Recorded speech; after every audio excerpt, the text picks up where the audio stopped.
So are you not reading one?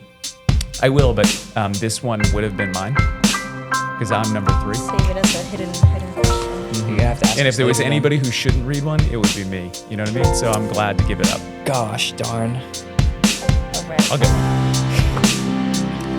How has building a business together changed the way you understand each other? That's a good one. Well, I find that I'm able to tell her annoyances a lot easier when she's overburdened.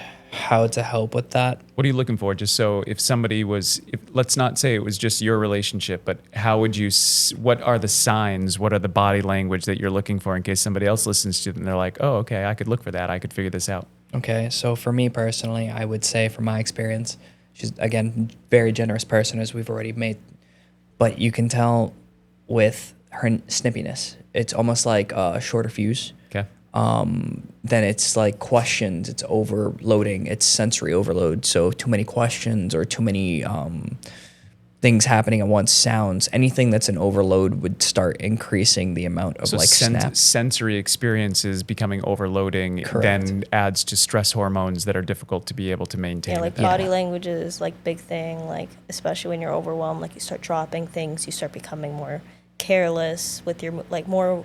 What's you've used this word like wasted movement. Yeah. Yeah. It's there's that. Then there's also, again, it's lack of communication. You can start seeing that someone's closed off a little bit or a little bit less talkative. It's just these little things that you can pick up over time that you can just analyze. And I just noticed that if she starts becoming a little bit more simpler on answers, or if she's a little bit more snippy because my question annoyed her, these little things that I go, okay, you know what, that's fair. We're dealing with everything that we're dealing with. I understand that you're a little overexerted. Yep. Let's take a step back. What have you not done today? Have you eaten? Have you drank? What have you done? So I can understand where you are, so I can try to help fix your dysregulation right now. And then sometimes, even if everything is checked off, it's still the stress of everything that's going on. So sometimes you just got to go, all right, listen, I know this is not personal. I'm going to leave it at that. Just know you are a little out of it, but I will help you. Okay.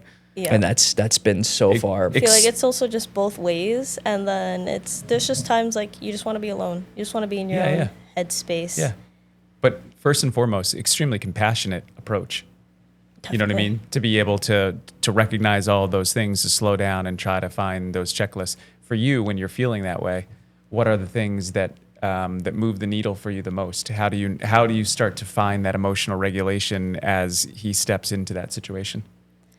I like the fact that he'll like immediately explain, like he knows like I'm not attacking him. Like I literally am just so overwhelmed right now. Like he'll handle the customers at like the front while I'll be making everything. Right. So we'll get a ton of orders at once and I'll just be super stressed and I'll take it out on him when I don't really mean to. Yeah. So you pull the personal, you are both able to extract the personal feeling from it and just recognize that it's a momentary environmental issue, not a personal issue. Correct. Yeah, because if it would be a personal issue, like this is like, okay, put it in the backpack for later. And then when we get home, like, okay, we talk about this when it's the right time. Right. But if I can see it's an emotional issue, I'll just like, if I have to just step away, like take some fresh air, like I'll take a moment to myself to know like I'm just overwhelmed right now. Yeah. Like I'm going through a lot of emotions or something. Yeah. I wouldn't even say it's just her because I can get like that too. Of course, So everybody can. Yeah. realistically, I think the biggest aspect to help growth there would just be understanding where the other person's coming from. It's almost like, as you said, like the moral things. It's like empathy. It's think about how the other person's feeling and why they're feeling it almost. It's kind of, there's a proper word for it, but I don't want to say it. It's a hard one, I would say. It's just because you have to walk a mile in each other's shoes, per se. Yeah. And then kind of go from there. But I'm difficult to work with, and I do get nippy, especially like getting out of work or something. I'm a little harder to talk to, but as we said, we don't take anything necessarily personal. Yeah. And we try to help each other through it as best we can. If we hit all the check marks that would typically help, at that point, we realize that it might just be space that we need to deregulate. As you said, there's like spaces for like the fast aids too. that space sometimes give room for growth. One thing that you guys could also try, because it sounds like you've done a lot of work in trying to offer each other empathy in times that are high stress. And that is, I can't tell you how powerful that is, right? And it's like probably the number one tool that you want to develop early. But one of the things that I found in working with a lot of different businesses over a longer period of time is that every single business at their best always has the closest balance that you can find between culture and process. So you two have a really beautiful culture in what you're building because you love each other and that you would be willing to offer empathy. If you look at a lot of the way that restaurants work, if you walk into a random restaurant, there's a lot of like, it's crude. You know what I mean? People can be pretty nasty to each other. I don't think that there's a ton of like empathy being offered from line cook to, from one part to the other. It's just, so where you two might have the biggest opportunity to be able to keep exactly what you're doing with the culture that you have between the two of you, but start figuring out what are the pinch points that you have when you go to these events where stress is starting to accumulate. Mm-hmm. And then what are the series of processes that you can put in place before you ever go to the event to make sure that those stress points are deeply regulated? You know, is it like when somebody's they're ordering something that's requiring you to do more than what you can handle at any given moment?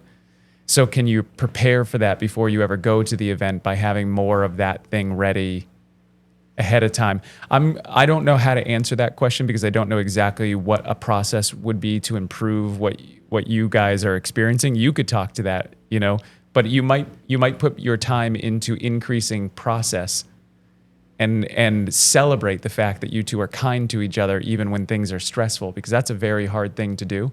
Definitely. And if you were just able to reduce the stress by improving the process, you might find that all that empathy you're already using just increases the way you feel about each other at any given time.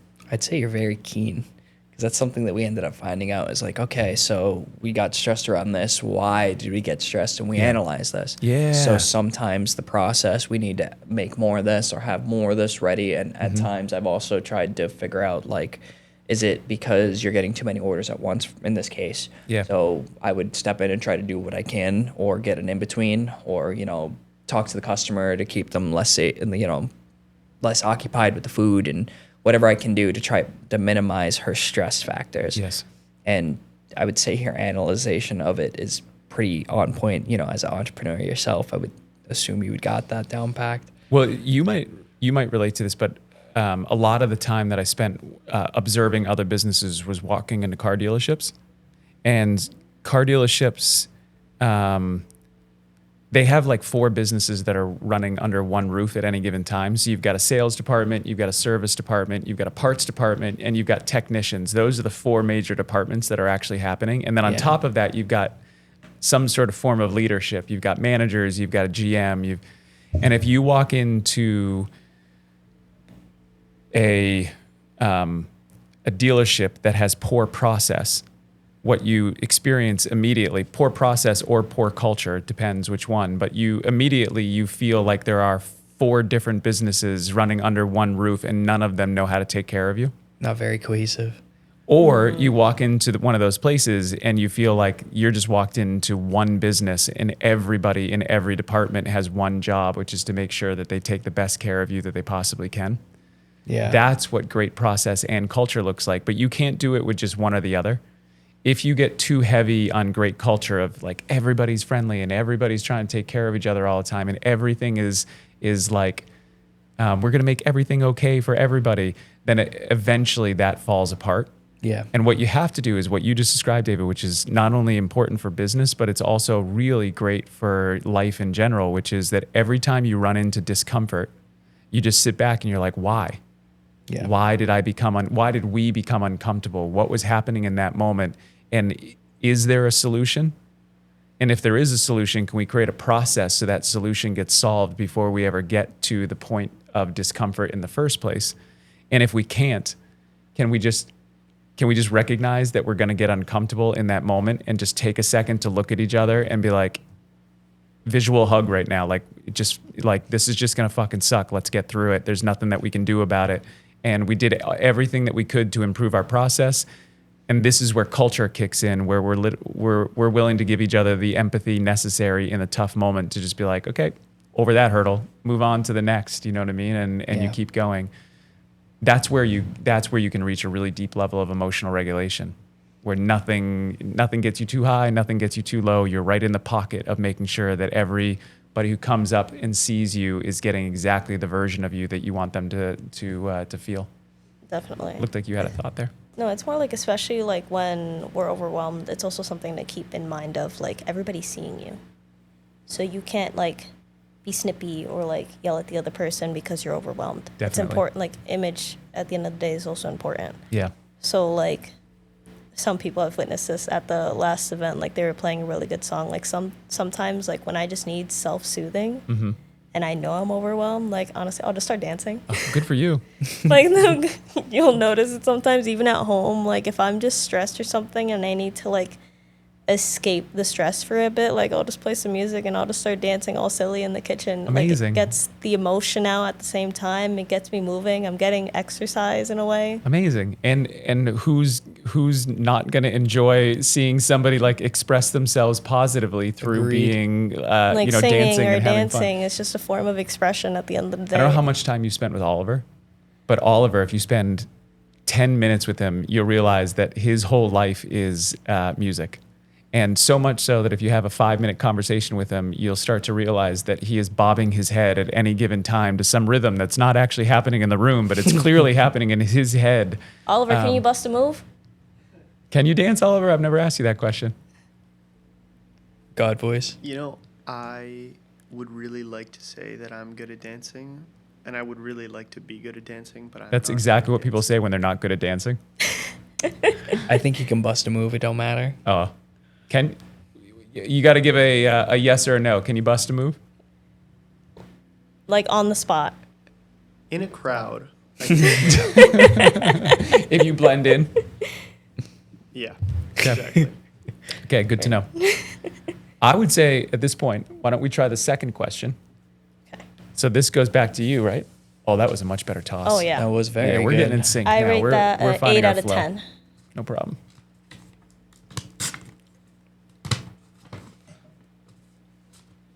Okay. So the next question is, Okay. what has this experience taught you about being honest when stress and pressure rise? Well, I think we covered that for the most part, Yeah, no? I think we already covered that question in a way. Okay. Then you know what this means. You get to read one. Now it's my question to Oh read. my I get to break the goodness. seal here and see what we got. Oh, Okay. My own envelopes. All right. What patterns have helped your relationship and business stay healthy at the same time? so we're cross-referencing both how the business helps us grow as a person also? Yeah, well, so what patterns have you two built in your daily life? So things that you're doing all the time that you feel like are helping you not only in your personal life, but are also helping you in your business. I feel like we semi-covered this. It's more, aside from having your own interests, important to share each other's interests. So But what at are the your shared same interests? time- What do you two do together? I know anime is one of the things that we talked Anime about is before one we of came them. in. Play video games together. Ooh, We're both okay. very competitive. What video games? Siege. So for competitive nature, we play like Rainbow Six Siege or anything like that, where Okay. it's like a leaderboard thing. It is at the end of the day a team effort, Okay. but at the same time, we try to always outdo each other. Okay. I don't play Yeah. any video games, so like I'm gonna embarrass myself here, but is that a first shooter game? Is that how you describe It's like that? Call of Duty, Correct. similar to Call of Duty. Nothing like. It's the best It's too comparison. tactical. Okay, but it's the best comparison. I guess so. I mean, if you compare it to Search and Destroy, So what do you love about these video games? It's first of all, I understand as somebody who doesn't play video games, I actually think video games are an amazing way to be able to increase your mind-body connection to some degree. Your hand-eye coordination is insane when you've played enough of it, the way that your brain and your hands start to work together to be able to do that. yeah. And I also understand that it is like drug level dopamine that you can get from playing video games, and it Yeah. can become a wonderful experience to be able to have, but can also become quite addictive in the of having a hard time finding something that you can do outside of video games that gives you the same level of dopamine that can be released while you're playing a video game. I feel like you just go through like such a large range of emotions whenever you play. You got a headshot, you're super excited, you get extra points for it. It's like a rewarding system in a way, which what gives you the emotion. But at the same time, it's something that I feel like you shouldn't be like too lost in, Yeah. because there's other experiences in life you can get the same reactions. So I think what everybody's going to want to know who watches this podcast is who's the better gamer between the two of you. That Yeah. one. That one. How good are you? Not pro level. No, I have You're my good. times. If it's like a reaction based game, like for instance, like Siege, like we said, it's actually way more technical than just like point and click. You have to think strategically. Yeah. So if we go into the reaction aspect, my reactions are pretty on point, but the strategic aspect is still something I'm trying to learn. Okay. So realistically, games, as you said, can be good or bad. So from my perspective, I grew up a huge gamer boy.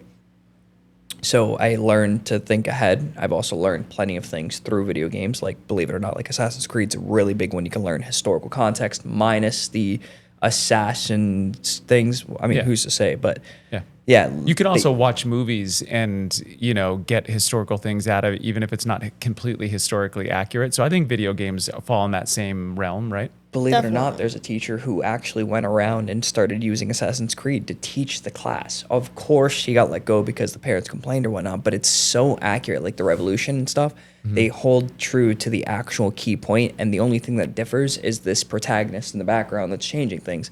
Everything else that happens in that game is pretty pinpoint. But the reason I delve a little bit more into that is because at the end of the day, it helps you, if like you're a competitive gamer, how can I get a step ahead? Yeah. So it helps you with critical thinking almost, and like problem solving. Yep. And it helps you think of these things on the spot and under pressure. Mm-hmm. So it could be very helpful, or as she said, it could help waste your life away. So since I was a really big gamer kid when I was in school, I mean, that's mainly all I focused on. I didn't do really much after school activities or anything like that, although I was friends with everyone on varsity. I was the exact opposite. Yeah, she was. She was a sports player, and I was a gamer I played kid. sports, and he stayed home. So it's Yeah. two different worlds that collide. Yeah. At the end of the day, it still brings you something to enjoy in your free time, and I still feel like you can learn certain things from it. We established this very early in the conversation. It still rings true to me. I want to make sure it still rings true to you, but I think you can learn anything from anything. Correct. Right? If you really dedicate yourself to being great at something, there's no doubt that you're going to learn something profound from that greatness. But where I think a lot of people get lost is being mediocre at something. You know what I mean? So if you pick up a game and you're just like sort of halfway into it, then you're going to get halfway results out of it. But if you Yeah. pick up a game and you're really dedicated to it, what you can learn from that game becomes pretty profound. Games are a little bit trickier.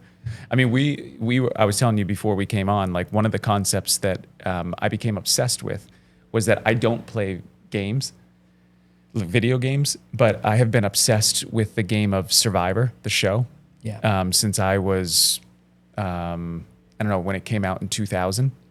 Okay. So 26 years. And I think it's the greatest game that has ever been created because to me, what makes it so great is that it's an absolute equality of opportunity.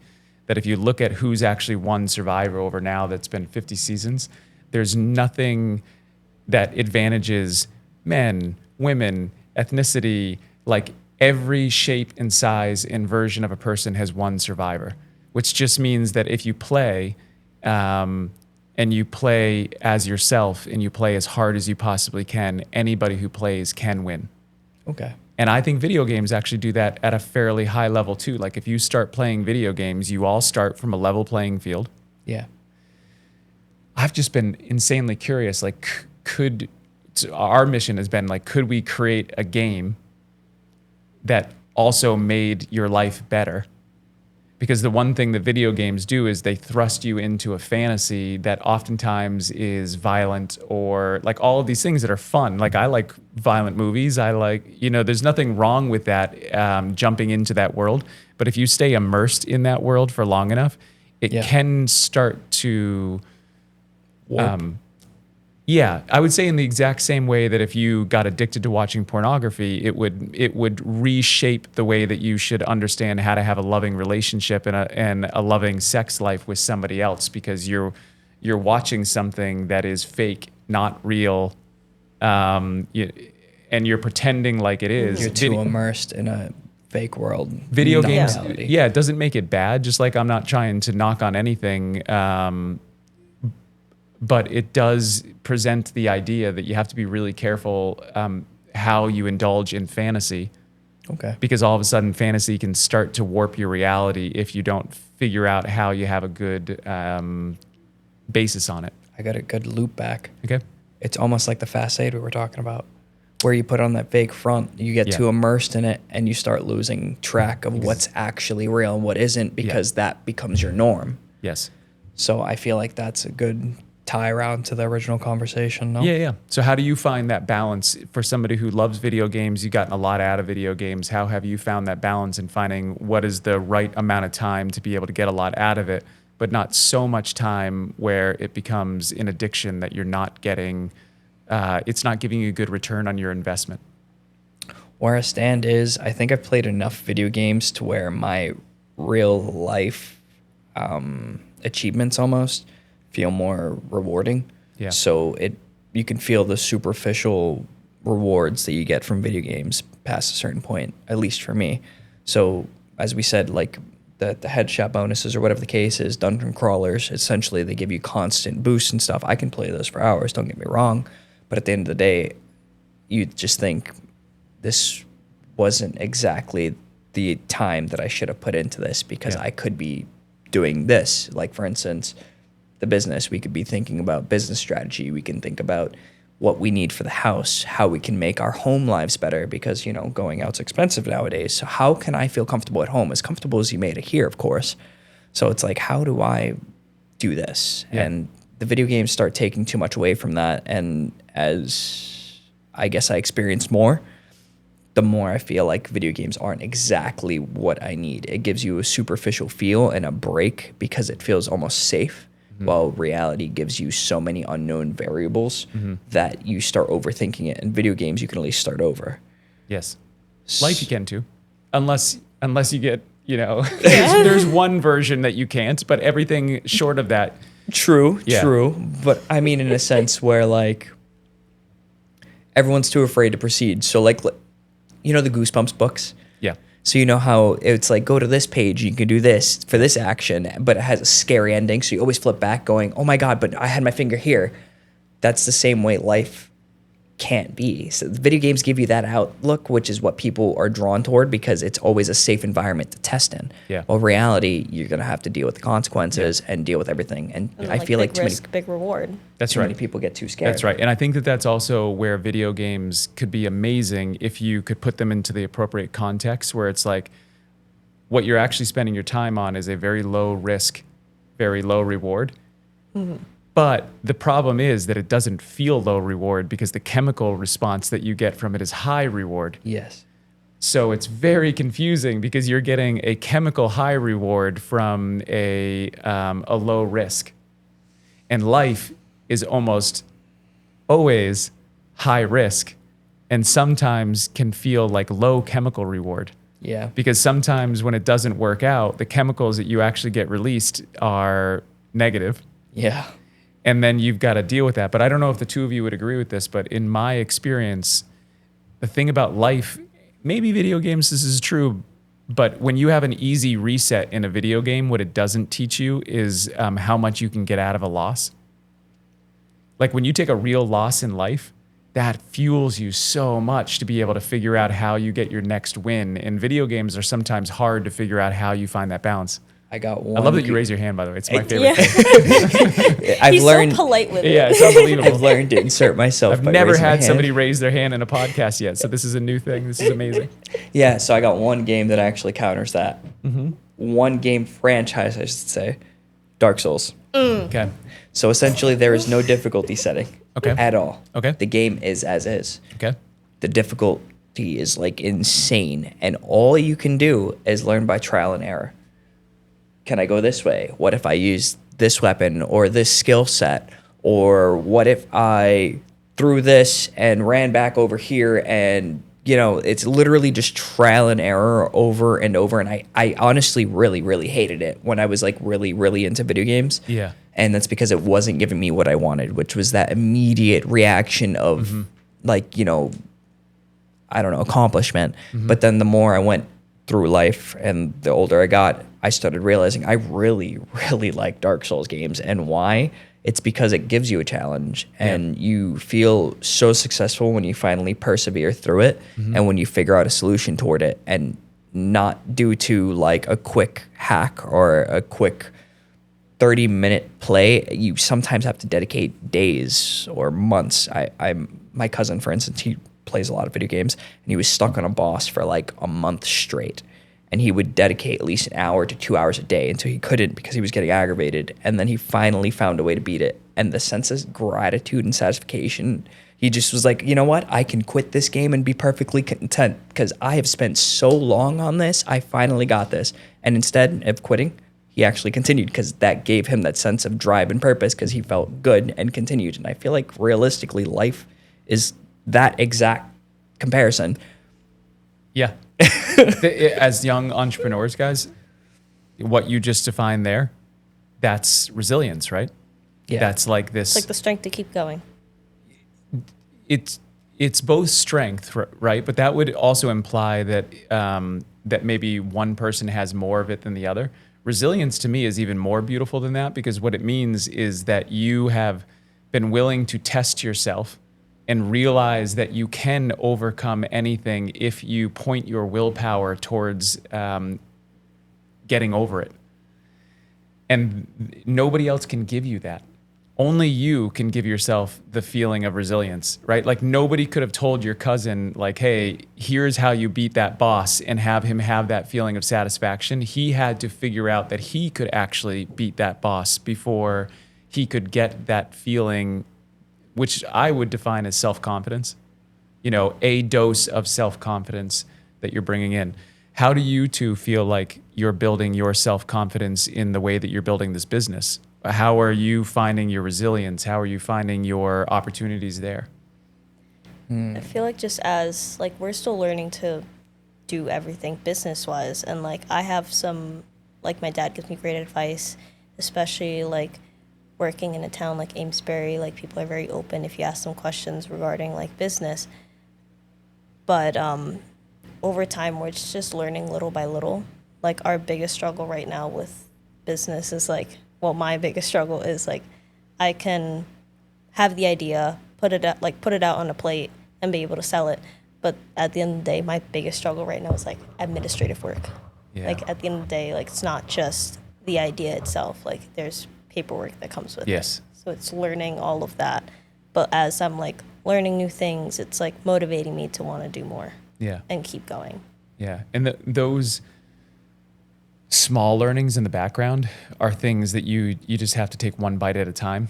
You know, it's like one problem comes up, you make a little bit of a mistake, and you keep going. One of the things that Oliver and I talk about all the time with this podcast is that neither of us had ever done, he had some experience doing a local podcast in Newburyport. I'd never done a podcast before we started doing this ever. But what we both agreed to was that we were going to give ourselves a big target. And the goal was that every single time we come in to do a podcast, we will forgive ourselves for the mistakes that we make, but we will not make mistakes twice. Okay. You know, so it's like, how could you possibly not make a mistake if you're trying to innovate? It's fair. But once you've made a mistake and you recognize that it was a mistake and you recognize that it could be done better, why wouldn't you ask why? You know, why did it happen? How can I do it differently? What would be a different thing that I could do? And why wouldn't you want to use that as an opportunity to be able to learn from that mistake? Because I don't know how you guys feel about it, but I don't enjoy mistakes. I do not enjoy them either. Perfectionists at heart. Yeah. We get so mad. Yeah, it's just like, I think that we all feel that way to some degree. Some people give themselves a little bit more permission for mistakes, which I think that there's some beauty in that. But there's also a danger in that because you may limit your potential if you become too okay with making mistakes.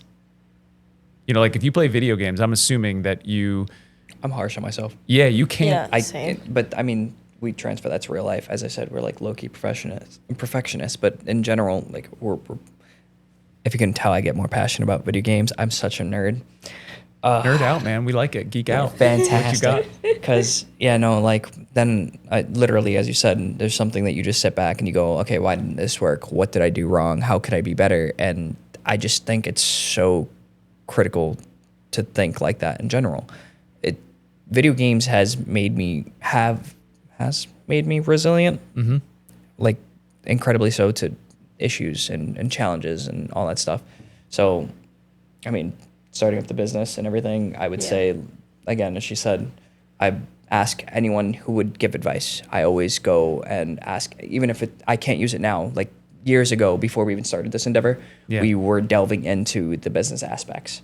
And where it was like, hey, so like, what would happen here? How does this work? What would you recommend? How did this work for you? And what would you go through? The steps of other people. And then at the end of the day, it doesn't always relate to what you're going to go through, but it gives you a little bit of a guideline. Just like how Dark Souls, for instance, no matter how many times you can watch other people beat it, it's never going to go the same for you, but you get a general gist on what's going on. And using other people's experiences that are willing to give you that experience can help, but at the same time hinder you because you have such a hard set thought that it should go exactly the way that it went for them. But that's not always the case because things differ for each individual. So I have two questions for you guys. Okay. First question is, what's the best piece of advice that somebody's given you about running your business? The best piece of advice I received, and I got this from my mentor in Port Richmond, Chef Ryan. He's awesome. He was very shout out. Yeah, he was a hard ass, but he really sometimes was. They're the best. Sometimes they're the best. Yeah. But one piece of advice he gave me was, you never know when it is the right time. Like moving out, starting a business, you never like. There's no one telling you like, do it now. Now's your chance. It's you just go for it. Like even with this business, like I wasn't even sure, like when I started it, I wasn't really like sure, like, is this really the right time? Like we have other things we should focus on. Like obviously in the future we want a house, but like look at the housing market right now. We never know when it's the right time. But when like I met with Lisa and she's like, we have one spot open, I was like, this is my chance. Good for you. Good for you. That's actually why I made the theme of tonight's episode building in real time. Yeah. Because that is what I think that you two are doing. You know, is that you took a vision, you took an idea, and as soon as you got the opportunity to be able to go into that kitchen and start making it real, you're building this in real time. You're not waiting for some pie in the sky opportunity to drop down that will be the clear indicator that this is the moment. And that's how real entrepreneurs think. Real entrepreneurs are like, let's just start moving. If you want to get to the top of Mount Everest, it is one step at a time. Yeah. You don't look at the top the whole time you're doing it. You go to a base camp, you go to a base camp, you go to a base camp. Okay, so I think that means that we're into our third hour. Wow. Wait, whoa. Is that crazy or what? No, wait, is that right? No, that's the sand timer. Oh. Okay, so then that gives me the opportunity to ask the follow-up question that I had then on the other side of this, which is, what advice would you give to young entrepreneurs that haven't taken that first step yet? What's the best advice that you can give based on the experience that you've currently got? I mean, following up on what she said, I think the second best thing I've ever heard was from an old boss I had, that they started their company from nothing. You may or may not have heard of them. They're called Buck Guy. They actually started off local with leather and stuff and buckles and brass and all that stuff, and they outsourced. And when I asked them, Colby Farm is in Newburyport. Yeah, right by there. Okay, it's somewhere similar. Very cool. So when we were originally first having the thought of her starting up, I asked her what were the key things that would help them get through the rough times, because it wasn't always easy. And the biggest thing that she had said was that if there is a passion there and you feel like you can do it, don't hesitate. Yeah. Just go for the passion. It might not always work out, but at least you have no regrets and just follow through with it. And So as you said, you went through so many different businesses as is, but each and every one you've gotten a takeaway from. And at the end, you're going to get a final product from all of your past experiences. And I Yeah. think that's a big portion of what goes on. You know what I learned from all that too, guys, is that for a really long time, I thought that the point was trying to build businesses. You know, I thought it was to try to build businesses, try to figure out if those businesses make money, try to figure out how those business and money affects your life. Yeah. And then what I figured out is closer to the truth is that it's about building yourself. Okay. That if you don't give yourself some massive challenge to do, how do you know how you're going to actually reach your potential? If I you're can not see that. pushing yourself all the time to figure out what's there. So, and if you settle into your life somewhere, is that settling preventing you from being able to find out whatever you are capable of, what you could do? Which is why being an entrepreneur is a really interesting experience, because when you do it, I don't know if you guys would agree with this, but when you do it, you feel like you're on the edge all the time. You know what I mean? You feel like, oh man, one mistake over here, one thing that goes wrong, and I don't know, like this, everything feels very alive. It's like playing Jenga, Yeah. real time. So it's literally the balancing of everything going on. And as you said, like one thing goes wrong. And I don't know, I feel like it's a fun experience because it gives you that excitement almost. As important as it is like to get excited, and like now like starting up this venture, like we're buying more equipment, we're doing more events, and like, you know, it's the dopamine feeling like you want more. Yeah. But I feel like at the same time it's important to take your time and not just keep doing more. Like appreciate what you're going through now. Like right now I'm so appreciative and so grateful of the events we're able to book. That's not even like now, that's in the future. Right. So events that's going to be happening soon. And I've like denied events at the same time, because even though I have many booked in the future, I want to be able to take the time that we can like have a weekend together, like take a trip, like actually spend time with each other and take a break from the business, but at the same time still Play make video time. games together, get a Yeah. headshot in on one another every Yeah, once in get a a while. You know what I headshot mean? in. That kind of, I see what you're you saying. know, no, maybe I'll snipe you from a building That- on the far left. Won't tell you, but yeah, it's just important to just, as the last piece of advice, like no one tells you when to start, but when you do start and you have the adrenaline going and you just want more and more, take your time. Yeah. Be So steady. that way you don't like trip over yourself, Yep. or make the big risk or a big mistake Yeah. because you just want Yeah. that constant feeling. Yeah. If you play cards at all, like if you've ever played poker or anything like that. He plays Magic the Gathering. I'm a nerd. Okay. So I've never, my older son had played quite a bit of Magic the Gathering. So Can I read? absolutely, you can re-up for sure. Please pour both of those glasses. You sure you don't want any? I'm good. Thank you. Thank you. If you could top up mine a little bit, though, that'd be It is, great. yeah, I think that's a really important thing to understand, that it's imperative that you are comfortable taking risks, but not every risk is worth taking. Yeah. And it's like it's learning how you can become really proficient at understanding when is the right time to take a risk, which is kind of the same thing as figuring out when is the right time to get into business in the first place. You know, because that is inherently the first risk, I guess. Yeah. So I feel like it's just, it's important to just not even just jump into it, like think about it. Like take some time to think about it. Like when Lisa offered me the spot in the kitchen, oh, thank you. Offered me the spot in the kitchen. Like she gave me time in between to truly think about it, Yeah. and if I wanted to move forward with it. So it's just like take your time, but at the same time, you never really know when. So, Reem, walk us through what was your thought process in that waiting time when she gave you the opportunity to be able to think through it. Walk us through how you weighed the logic of do this, not do this, so that other people could understand how they might think through it.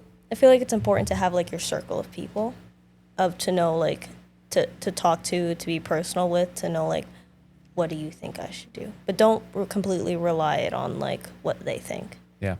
Like put your feelings there, but at the same time, like it's good to think of every possible outcome that can happen.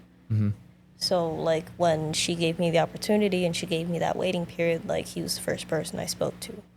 And then like I'll speak to my family, and I'll speak to his mom. And I was like, I want everybody's opinion so I can collectively just think about it at once and think, do I truly want to do this? And then what really like kickstarted it for me was I got the news of I was going to be an aunt for the first time.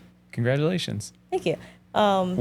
We didn't talk about this earlier, but what are your family dynamics? You are obviously have siblings. So Yes. where are you in your family? I'm the middle child. Okay. So I have an older sister and a younger brother. And my sister had her baby. So when I got the news, I was like, I really want to be like a good role model to her. Yeah. Like I was just bouncing from job to job. I wasn't really like stationary. So like I'm 24 now. And when I got that news, I was like, what am I doing? Like I'm just hopping job to job. I'm in the same place that I'm living at, but I'm not really like, I'm not stable. Yeah. So it's like, I want to be stable, but I want to work for myself Yeah. and show, like, kind of give her like another role model to look up to. That's pretty cool that you were able to tap into motivation from being an aunt. You know, a lot of times that's one of the things that people talk about when they have their own kids is that it's like this instantaneous tap into like, oh, I got to get my shit together. I got to get it together really quickly. Otherwise, this thing that's depending on me is not going to have what it needs. But really cool that you were able to figure out how to tap into that and another layer, you know, because that's really helpful. However you find that motivation is really helpful. It definitely helped. And then like now I speak to her all the time. Like we FaceTime all the time. They're all in New York, but it definitely feels more rewarding seeing her grow. And then like while seeing her grow, I'm seeing the business start to grow. So it's definitely like driving me to do more. Yeah. You look like you had a thought. You're polite. Well, I'm also curious what your family dynamic is. Where are you in the family? And I also, to go back to what you were saying, I guess maybe I would love it if you want to start with how you reacted when she came to you with the opportunity to do the kitchen. Was it like an instantaneous, like, oh, you got to go do this? Or was it something that you also needed to think through and kind of figure out the logic on? So I'm going to answer the easier one first, Okay. which would be my family dynamic. Okay. Where that stands is I'm actually the oldest. Okay. I have 3 younger brothers. Wow. If everything works out, we're actually planning on bringing my the second oldest, which he just turned 19 this year, and we want to be a guide essentially to show him that there's more. That's awesome. But I have 2 other younger brothers. One was born in 2020 during COVID, and then the other is 10 years apart from him, and he was born in 2010. Wow. Yeah, so it's like a vast difference. Same parents? For the most part. My youngest brother is from a different father, but my brother nonetheless. Yeah. But yeah, so I'm the oldest on that one, and like she said, realistically, all I come from is I wanted to be a better role model than what we had available. Yeah. Everyone around us tried to do what they could do, but I felt like they needed another alternative on what they could do, and that's been the biggest stressor and motivator for me. And she's helped be, like, she's very, very considerate of that. She's very motivative almost. Yeah. And if it wasn't for her, I really don't know where I'd be, because she's so supportive on that aspect. As for the business, I would say, as she said, we had a lot, and we still have a lot on our plate. And I was a bit hesitant on first, but then again, she does the research, so she's automatically into it. So she started giving me the price ranges and what everything was going to cost and what she thought was going to happen. She gave me an overall sum up what she thought she wanted to do. And with some, cool-headed thinking, figured out what we can manage, how we could start it up, and, go from there. So once we figured out that we could at least keep it afloat for a while off of our own finances, worst case scenario, it didn't bring anything in, we decided to go forward with it because she had such a solid game plan that I was like, you know what? You put a lot of thought into this. It sounds like it's very viable. I think we can do this. I'll try to help as best as I can. I'll focus more on rent, and she tries to focus more on the business. Whatever the case is, we tried to meet in the middle, and if one needs help from the other, we always were trying to help each other. And after that, we just kept going, and luckily it picked up to where it started to pay for itself almost. But again, without the solid thinking and research she did into it and the concept she had brought to the table and the step back to understand where we were and everything and what every step was going to take, it helped us guide to the next step, which now is her business. Can I give you guys a reality that I've faced over a number of different businesses over a long period of time, which is that businesses typically for the first 3 years lose money. How to lose money to make money. Almost always lose money for 3 years. So, which is why so few people do it, because it's so difficult. What you have to be able to do to be able to sustain making money one place so that you can lose money somewhere else is so hard to take on the delayed gratification that you have to be able to work so hard over here so that you can lose money on something that you're working so hard on over here. But that's what makes it so unique when you can make it happen. So if you get through those first 3 years and you get at the end of those 3 years, you get to break even, where it's costing you the same amount of money that you're making. That's a huge accomplishment. You've done an amazing job. If from year 3 to year 5, you can start to make a little bit of money, that is a huge accomplishment, and you should be really proud of that. If you can get your business to 5 years, it will pretty much become sustainable for you, and it will become a legitimate business that you could build off of for the rest of your life. Okay.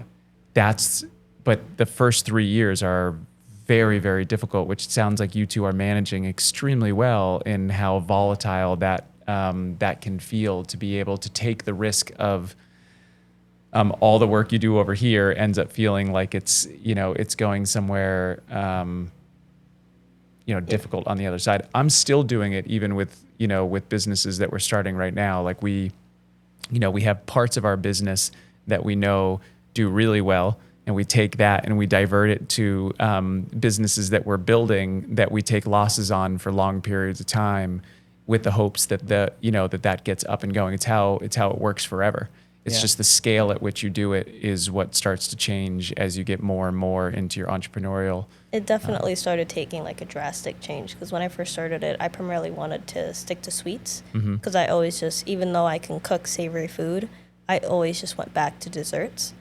But then over time, like when Savvaticus was looking for more vendors, I was like, let's give savory a shot. Like I always tried new dishes at home for him to try. Like just recently, I just tried You lucky sushi. bastard. Dude, tell me about it. You lucky bastard. That's all you have to do is just you just get to eat delicious food all the time. All the time, get to go, okay, maybe as a consumer, I would change this and that. And then we tweak it a little bit and we get it fine tuned. And I go, all right, David's stamp of approval. Now it's public. You just lay down a napkin in front of you and you're the full Oh, dude, I get treated like princess. Oh my She's such a God. great chef. He does. good for you. But Good yeah, for no, both of I you. What a just tried wonderful. sushi recently, like making homemade sushi. delicious. Oh my. Where'd you get the fish from? Newburyport Fish. Okay. They sell sushi grade salmon, so I got some there. I just tried anything possible. Have you gone to David's yet?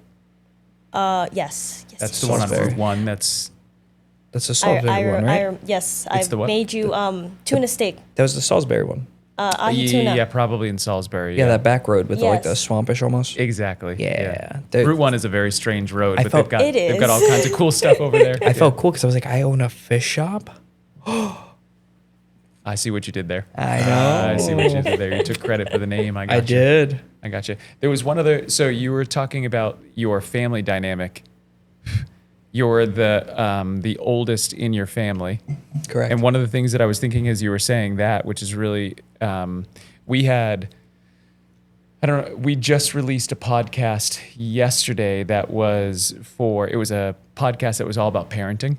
Okay. And it had 3 mothers that were on it. And the whole idea was like, what is parenting from a mother's perspective? And we tried to go through, what have you experienced in the past? What's your present? What's the future? And one of the things that came out of that episode that felt connected to what the two of you were saying was that we all sort of agree that there isn't a piece of advice that one parent should give another parent, because it's so dependent on your kids. And maybe you can see this with your siblings. Like, it's amazing that you share so much DNA with another human being, and yet if you go through They're like so different. so different, Insanely God. so. insanely so, right? Like it's almost like you can find, sometimes it's almost easier to find more common ground with people who are not in your family sometimes than people who are in your family. But then you also have these genetic similarities to people in your family, which can be a blessing and a curse simultaneously. But Yes. one of the conclusions that we came to from that conversation was just that it's not all that fruitful to give advice to another parent about how they parent their kid, because that's a unique experience. And it's something as a parent you have to kind of figure out with that kid. But the one thing that does seem to be relatively true is that if you want to be a really great parent, what you have to focus on is figuring out how to become the best version of yourself, and then just allow what you learn to be something that you share with them at the age appropriate time. Yeah. And I just wanted to point out that what an amazing thing that both of you seem to be doing that for your siblings, and what an incredible way to start to figure out what it's going to take if you ever choose to be a parent as well, that you've already started to lay that groundwork of how much work you can do to be the best version of yourself so that your siblings get to benefit from that. But then you've already built the recipe for what it is to be a parent anyways. You've kind of doubled down on what that work can benefit you with. That's a lot. Does the idea of having kids terrify you? Yes. Yeah. Like we like to, but it's like the same thing. When is the right time to? And then like there's goals we want to set before we even think of having children. Yeah. Like I personally would like a house before I even think of having a child. But Yeah. in this market, it's like, is that even going to happen? Yeah. Then there's also like the time limit, like the sand hourglass going. Uh-huh. And realistically, it's like, okay, so I know by this time, I think we should definitely have, but by that time, we're trying to strive for the best that we can have.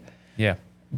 The siblings do help in the aspect of, if I want my siblings to be better and I want to be the example, yes, it coincides. But at the same time, I feel like having a kid is just more scary, because now they're fully dependent on you, rather than like your sibling having that extra layback. It's the ultimate responsibility. It's so stressful. Yeah. But yeah. And what it really does more than anything is it breaks you of your narcissism. It flips a It switch in your really head does. where you recognize immediately, oh, I am no longer the most important thing. Well, that works for most people, but unfortunately, some people are not like that. I think that's what the scariest part is. Yeah, is people like, who can't break their narcissism don't tend to be good parents. That's the scary part. Is Yeah. like, I want to be the best, and what if kind of thing, and that's the thought of children for most people. Is just like the Yeah. what if aspect. Yeah. Don't rush into it, David, but I can tell you just the fact that you want to be, you're going to be great. Oh, dang. You don't need to worry about it. If your desire is that you want to be great at it, what will happen is that when it happens for you, you'll fall so deeply in love with what you've created that everything else will fade. You'll be fine. But Great if advice. you didn't have that desire, then it would be something that you should really consider, whether you want to bring someone into the world without the desire to be great at making sure that you're dedicating yourself to their prosperity. But the way that you talk about your siblings, the way that you want to be a leader in your own families already, you guys are like so ahead of the curve on what that would be once you get to that point. Not that you need to rush it, Yeah, no. because you're right. There's a lot of responsibility that goes along with that, and part of I think what's very tricky about the world right now is that it's not only the responsibility of what it takes from your time, but financially, this is a very tricky time to figure things out. I mean, not to get like too deep into the weeds, but I feel terrible for you. I feel terrible for my kids as far as the housing market is really quite unapproachable. Yeah. And it's not only unapproachable because it's being affected by the natural market. It's also unapproachable because there are large businesses who are buying up a tremendous amount of real estate that are driving real estate prices up, which is, in my opinion, extremely unethical to do when you have a generation of people who could benefit and build wealth by having a home. Yeah. Definitely. It's pretty unconscionable to make those kinds of decisions, and yet it's happening. So For the two of you, is that something that you stress about a lot? Is that something that you're thinking about a lot, or just something that's sort of in the background and it's a little bit of white noise? I feel like more recently it's something I've definitely thought about more, especially like as we get older, and I'm seeing like every time I go to visit my parents, every time I see them getting older, and I'm like, I want to have my own place so that way you can stop by, or worst case scenario, I need you to move in so I could take care of you.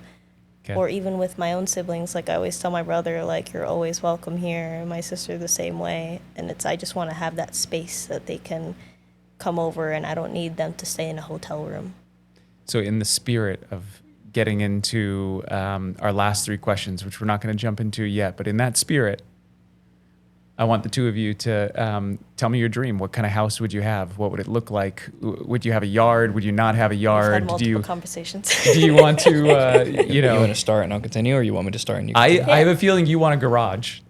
Dude, That most feels like that's got to be, definitely. That has you to need be. a place Definite. that you can go out and tinker and you can He build needs like something and his feel great bike, about. his nice car. I feel like you might need like a raised bed, some sort of garden where you can be I growing need stuff acres. that you can. We've already discussed this. Okay. dude. I need acres, brother. Okay, so give me more. What is like, because one of the things that I think is really powerful that I hope that the two of you can take away from this experience and bring into everything that you do from here on out is that it's really important to not be afraid to speak your dream out loud, because that is part of what makes your dream come true, is that you have to bring it into reality by making sure that you say it out loud to the point where you feel comfortable and confident that even if you don't know how it's going to happen yet, that you're capable of making it happen. Okay. I love the hand. I gotta Before, say. before, See it in my brain. I might institute a new hand raising rule for this podcast Yeah, in must general. raise Oliver, your hand please when write you that want one to down. share your thoughts. Yeah. go So, ahead. I mean, before we dive into our dream house type thing, back to our conversation before the podcast, dude, One Piece, man.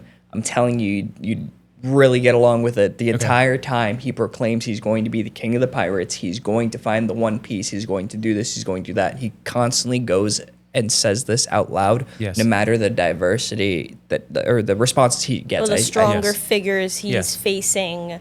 Like, it could be a whole king, and he's like, well, I'm going to be king. always proclaims it because he has this goal that he's set in his mind and he will do anything to achieve it. Yes. And that is the entire endeavor. But sorry, dude, I'm telling you, you got to watch One Piece. It is so You guys have sold me on motivational. it. I do want to point out, though, that what we're talking about, this speaking things into reality, Yeah. this is also something that people use to manipulate people, and they've done pretty horrible things using this pattern. Yeah. But I think that we should take it back. I think we should take it back, and we should all start talking about how we want to manifest our own dreams and how, speak really positively about ourselves as individuals, because I think that can make a big difference. I mean, with that being said, I would assume that's our 2-hour mark.